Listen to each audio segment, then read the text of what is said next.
Top quality और consistent performance के लिए सिर्फ सिल्वर पंप्स। टॉप क्वालिटी और कंसिस्टेंट परफॉर्मेंस के लिए सिर्फ सिल्वर पंप्स, नाम याद रखना।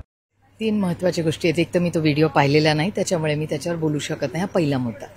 दुसरा मुद्दा, मी स्वतः त्या साईटवर व्हिजिट केलेली आहे आणि कलेक्टरांशी मी बोलून गोखले इन्स्टिट्यूट नावाची जी संस्था आहे ती ह्या विषयामध्ये काम करते।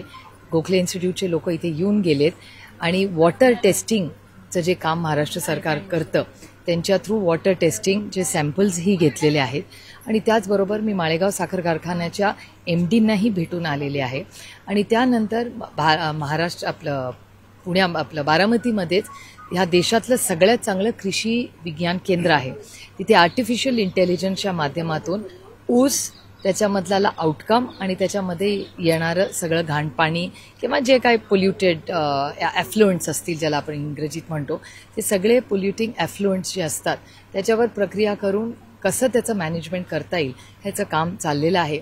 आणि तुम्हाला सगळ्यांना मीडियानेही पाहिलेलं आहे की मायक्रोसॉफ्टची मदत घेऊन मग सत्या नडाल असतील किंवा त्याचं रिट्वीट एलॉन मस्कांनीही केलेलं आहे। त्याच्यामुळे हे सगळा साखर व्यवसाय, त्याच्यात होणारा आर्टिफिशियल इंटेलिजन्सचा मोठा इम्पॅक्ट आणि ॲफ्लुएंट्स कंट्रोल किंवा त्याच्यात डायव्हर्सिफिकेशन कसं होईल आणि ते आपल्याला ते कंट्रोल करून पोल्युशन, झिरो पोल्युशन कसं करता येईल याच्यासाठी हे प्रयत्न चाललेले आहेत। आणि माळेगावची जी केस आहे ही पूर्णपणे तुम्ही म्हणताय ती रास्त आहे, ती बरोबर आहे। मी स्वतः त्याच्यात लक्ष घातलेलं आहे आणि सगळ्यांचाच हा काही राजकीय विषय नाही, हा एक महत्त्वाचा सामाजिक विषय आहे। त्याच्यामुळे त्याच्यात कुठलंही राजकारण न आणता एक सामाजिक पद्धतीने आम्ही सगळ्यांनीच एकत्र मिळून त्याच्यात लक्ष घातलेलं आहे आणि सहकार्याची भूमिका माझी तर नक्कीच राहील। आणि एकतर माझं पोस्ट ग्रॅज्युएशनच वॉटर पोल्युशनमध्ये। पुण्याजवळ जे वाडेगाव आहे या वाडेगावमध्ये अश्लील फोटो मागितल्याच्या कार्यावरून त्या ठिकाणी गोळीबार करण्यात आला। राज्यामध्ये सातत्यानं गुन्ह्यांचं प्रमाण वाढत आहे आणि अशा घटनांचं प्रमाण। एकतर महाराष्ट्रामध्ये क्राईम वाढला आहे हा केंद्र सरकारचा डेटाच सांगतो। योगायोगाने तुमच्या आणि बारामतीकरांच्या आशीर्वादाने लोकसभेमध्ये मला जी संधी आपण सगळ्यांनी दिली त्याच्यामुळे होम कमिटी जी देशाची असते त्याच्यात मला काम करायची संधी मिळाली आणि त्या होम कमिटीचा सगळा डेटा जो येतोय त्या डेटामधून असं कळतंय की महाराष्ट्रामध्ये क्राईम वाढतोय। अनेक राज्य जिथे क्राईम वाढायला होता आधी ती सगळी राज्यांमध्ये क्राईम कमी झालाय, पण ह्या देशामध्ये महिलांच्या विरोधात आणि जनरल क्राईम हा वाढलेला हा सातत्याने दिसतोय। आणि अनेक महिने मी महाराष्ट्राच्या माननीय मुख्यमंत्र्यांना विनंती करते की एक ऑल पार्टी मीटिंग बोलवा आणि ह्या सगळ्या गोष्टींची चर्चा करा। बीडमध्ये ताई सातत्यानं गेल्या काही दिवसांपासून बीडमध्ये समाज माध्यमांवरती काही व्हिडिओ व्हायरल होतात आहेत। सातत्यानं एकमेकांना मारहाणीचे व्हिडिओ व्हायरल होत आहेत। कधी संदीप क्षीरसागरांचे कार्यकर्ते असतील, कधी दसांचे कार्यकर्ते असतील, सातत्यानं हा प्रकार पुढे येतोय। धनंजय मुंडेंचे कार्यकर्ते असतील, या सगळ्या प्रकरणावरती काय भूमिका आपली असणार आहे? माझी भूमिका कन्सिस्टंट असते। मी पूर्णपणे कुठल्याही क्राईमच्या विरोधात आहे। कोणीही तो कार्यकर्ता असेल, नेता असेल, सहकारी असेल, पदाधिकारी असेल, कुठल्याही पक्षाचा असेल, झिरो टॉलरन्स अगेन्स्ट क्राईम हा पहिला मुद्दा।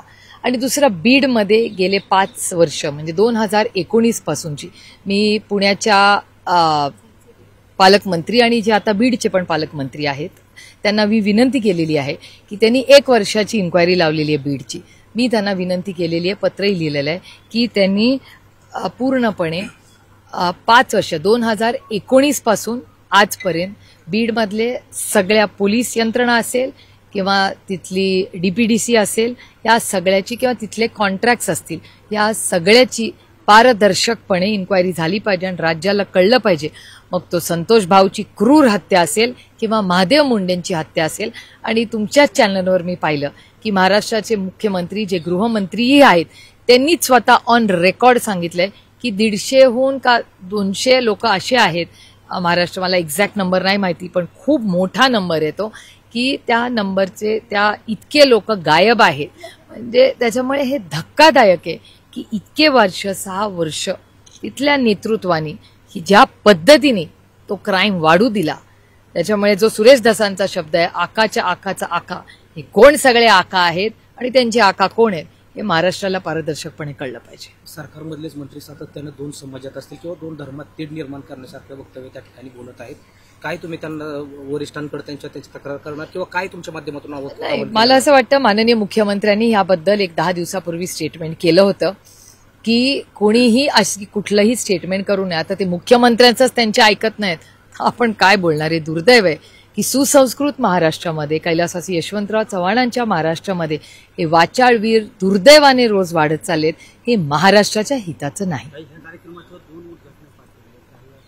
मला नाही माहिती बाबा, मला 4 वाजता बोलवलं तर मी 4 वाजता आले होते. मला दुसरं रुपालीताई चाकणकर यांनी देखील उद्घाटन केलं आणि त्यानंतर तुम्ही नाही, मग तो प्रश्न मला नाही, तुम्हाला प्रशासनाला विचारायला लागेल. तो माझा नाही. मला 4 वाजता बोलवलं होतं, मी स्थानिक खासदार म्हणून 4 वाजता आले आणि मला पत्र लिहिलं होतं, मी त्या पत्राचा मान सन्मान करून आलेले. बाकीचं मला काही माहिती नाही. आणि हा प्रश्न जर 2 वेळा झाला असेल तर तुम्हाला प्रशासनाला विचारावं लागेल. बीडमधला जो खाक्या घुसला आहे त्याला पोलिसांनी अटक केली, मात्र काल वन विभागाने त्याच्या घरावरती बुलडोजर फिरवल्यानंतर काल अज्ञात 20 ते 25 इसमांनी त्याच्या घरातील महिलांवरती हल्ला केला गेला. त्यांच्याकडून आता न्याय मागितला जातोय. काय भूमिका? नाही, भूमिका काय, त्याच्यात भूमिकेचा विषयच नाही. हा देश कोणाच्या मनमर्जीने चालत नाही, संविधानाने चालतो. त्यामुळे बीड जिल्ह्यामध्ये हे जे 10-15 लोक आहेत ज्यांच्यामुळे बीडची इतका सुसंस्कृत आणि चांगला जिल्हा आहे बीड, या 10-15 लोकांमुळे एवढी दुर्दैवाने त्याची बदनामी झाली आहे. पण आता नवीन जे SP आलेत, कलेक्टर आलेत, त्यांच्या मी बऱ्याच वेळा माझं बोलणं त्यांच्याशी झालेलं आहे. त्याच्यामुळे ज्या पद्धतीने ते सगळे काम करतायत, माझी अपेक्षा आहे की आता काही चांगले डेव्हलपमेंट्स त्यांनी केले आहेत. मी बघते प्रशासनात तिथे जे SP आहेत बीडचे, ते जातीने लक्ष घालून प्रश्न सोडवण्याचा प्रयत्न करतायत. त्यामुळे आपण सगळ्यांनी सहकार्याची भूमिका ठेवली पाहिजे.